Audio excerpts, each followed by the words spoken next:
Nayeli, muchas gracias. ¿Cómo estás? ¿Cómo Bien, estás, bien, Héctor? bien. Buenas tardes. ¿De qué platicamos hoy? PRI, PAN, PRD, Partido Verde, Partido del Trabajo, Convergencia, Movimiento Ciudadano, Morena. Hoy nos toca el PAN, pero antes que nada quiero hacerle una aclaración al auditorio. Sí.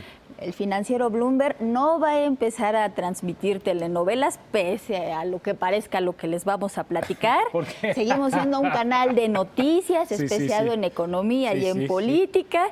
Esto Pareciera que es, por la advertencia que nos estás diciendo, pareciera que lo que vas a contar es una novela.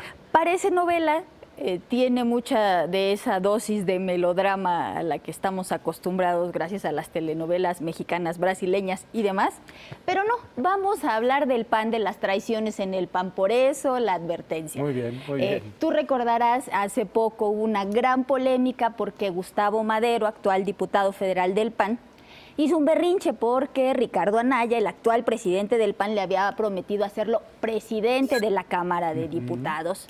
Anaya no le cumplió, lo dejó, dirían, como novia de pueblo, y entonces pues él pidió licencia a su curul y se va a ir a trabajar con Javier Correal al gobierno de Chihuahua.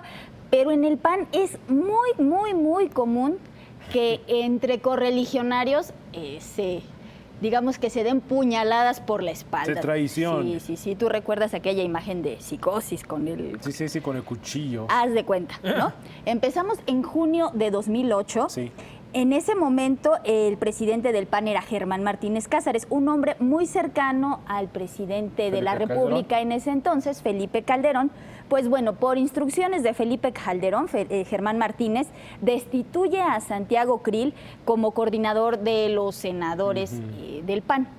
En aquel entonces se habló, de que había presiones de ciertos grupos de poder para quitar a Krill.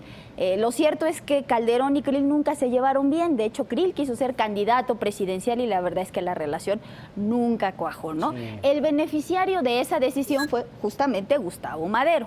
El presidente Calderón, a través de Germán Martínez, convierte a Gustavo Madero en coordinador de los senadores panistas y a partir de ahí le empieza a dar mucho poder, ¿no? Correcto. En diciembre de 2010, por ejemplo, el presidente Calderón no apoya a Roberto Gil, que lo conocemos porque recientemente dejó la presidencia del Senado. Él es otro panista que buscó la dirigencia del PAN en 2010. Era un hombre muy cercano al presidente Felipe Calderón y en ese momento Calderón dijo no va a ser Gil, y que apoya a Gustavo Madero para ser presidente del PAN. Y bueno, Gustavo Madero sube un peldaño más, se convierte en presidente del PAN. Y bueno, a partir de ahí presumiríamos que Gustavo Madero está muy bien con Calderón y su grupo. Pues pareciera, ¿no? ¿No? Pero pues llega 2013, el PAN pierde la presidencia y pues bueno, Ernesto Cordero, que en ese momento era coordinador de los senadores del PAN, pues es destituido como tal, ¿verdad? Ajá. Él era una persona muy cercana al presidente Felipe Calderón y aunque en teoría Madero también lo era, pues resulta que lo destituye, ¿no? De hecho, hubo una rebelión en la bancada porque muchos calderonistas no querían esta decisión, pues Madero les dijo, pues cuernos, yo pongo al que quiero, Muy ¿no? bien. Y bueno, Madero empieza a ganar terreno, desplaza a los calderonistas en la integración del Consejo Nacional, que prácticamente es el órgano que dentro del PAN decide todo, y posteriormente también hace lo propio en otro órgano importante del PAN, la Comisión Política Permanente. Desplaza a estos calderonistas para, por ejemplo, poner a sus cercanos Federico Dorin y Marco Cortés, ¿no? Sí. Y deja fuera de esta comisión a Ernesto Cordero y Juan Manuel Oliva, que en una segunda elección habían buscado la dirigencia del PAN y pues Madero les había vuelto a ganar, ¿no? Entonces, ahí tenemos una nueva traición. En ese momento Gustavo Madero gana y lleva como secretario general del partido a Ricardo Anaya, Vaya. ¿no? Era un hombre muy cercano a él, un hombre joven, un abogado, del que sabíamos poco y al que Madero prácticamente empieza a moldear como candidato. Como diputado y después, como dirigente del partido, Sí. ¿no? Después viene una maniobra de Gustavo Madero que no a muchos les gustó. Él lo que quería es irse de diputado y tener la posibilidad de controlar el partido finalmente a través de Ricardo Anaya, quien pensaba dejar como presidente del PAN. Sí. Pues resulta que Anaya lo traiciona. Y pues Gustavo Madero no es ni coordinador parlamentario, ni puede controlar a Ricardo Anaya, y en su lugar es nombrado como coordinador de los diputados del PAN Marco Cortés, Así es. el hombre del que hablábamos hace un momento, que Madero decidió incluir en un órgano de decisión del partido para desplazar a los calderonistas. Correcto. Una traición más, ¿no? Entonces, digamos que esta historia de traiciones termina con lo que platicábamos hace un momento, que Ricardo Anaya le promete a Madero darle la presidencia de la Cámara de Diputados, que le tocaba ocupar al PAN, y pues resulta que no. Y bueno, en el balance general, digamos que en esta historia los grandes traidores del PAN son Felipe Calderón, Gustavo Madero y Ricardo Anaya.